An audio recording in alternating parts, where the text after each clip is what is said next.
आज मेरी बहन के फ़ोन से निकला इतना सारा कचरा। तो आज हम बहुत ही दिनों बाद घर जा रहे थे क्योंकि घर की बहुत याद आ रही थी और मम्मी भी बुला रहे थे। तो आज हम निकल रहे हैं घर के लिए और इतनी ज़्यादा जो धूप हो रखी है ना और इतनी ज़्यादा जो गर्मी हो रखी है राजस्थान में, उसका तो कोई हल ही नहीं है। सनस्क्रीन तो बिल्कुल नहीं बचा सकती। घर पहुँचती मेरी च्यूटू आ गई थी पास में और ये लड़की इतनी ख़राब है ना, ये बिल्कुल भी बनानाज नहीं खाती। लेकिन क्योंकि आज हम गए थे घर पर तो इसको खानी है सारी चीज़ें जो हमारे पास है। फिर मम्मी ने हमारे लिए नमकीन चावल बनाए थे क्योंकि मम्मी के हाथ के नमकीन चावल और मम्मी के हाथ का हर खाना जो स्वादिष्ट होता है ना, और पीजी के खाने के आगे तो ये खाना एकदम स्वर्ग जैसा है।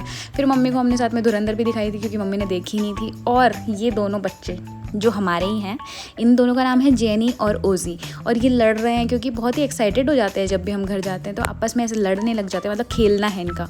फिर से टिप्सी आ गई थी क्योंकि उसको अब मैंगो भी खाना था। इसको हर चीज़ खानी है और मैंगोज तो ये जो चाव से खाती है ना।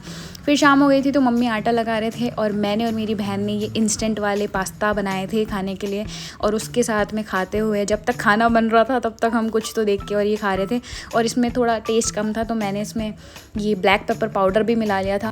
और आज ना मैंने इन दोनों की ग्रूमिंग भी कर दी थी, ये छोटुओं की, क्योंकि इनके बाल बढ़ गए थे और इतनी ज़्यादा गर्मी हो रखी है कि इनसे सहन भी नहीं होती है। और मम्मी से कुछ तो मांग रहे हैं क्योंकि मम्मी के हाथ में कुछ तो दिख रहा है। और अगले दिन नाश्ते में मेरी मम्मी ने जो ये समोसे बनाए हैं इतने स्वादिष्ट कि मैं क्या बताऊँ। फिर मैं थोड़ी सी देर टिप्सी के साथ खेली। इसको ऐसे करते हैं बहुत ही ज़्यादा मज़ा आता है, शायद मुझे ही मज़ा आता है, इसको बिल्कुल भी मज़ा नहीं आता है। इसके कान में फूंक मारती हूँ। फिर काफ़ी दिन से मेरी बहन का फ़ोन चार्ज ही नहीं लग रहा था और उसको लग रहा था कि ये तो ख़राब हो चुका है, ये अब चार्ज नहीं होगा। लेकिन मैंने इसमें से जो कचरा निकाला है, इतना कचरा पता नहीं उसने कहाँ से भर रखा था। और ये सब करने के बाद इसका फ़ोन एकदम चार्ज लग गया और ये मेरे पैर दबा रही है क्योंकि 1 महीने से ये सिर्फ पावर बैंक से चार्ज कर रही थी। मतलब इसको इतना जोर आता है कि ये ठीक भी नहीं करवा रही थी।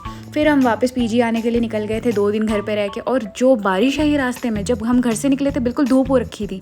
फिर ये क्यूटी दिखा पीजी में और बारिश में भीगने के बाद कपड़े वपड़े चेंज करके हमने बनाई मैगी और फिर हमने मैगी खाई। Thank you so much for watching, bye.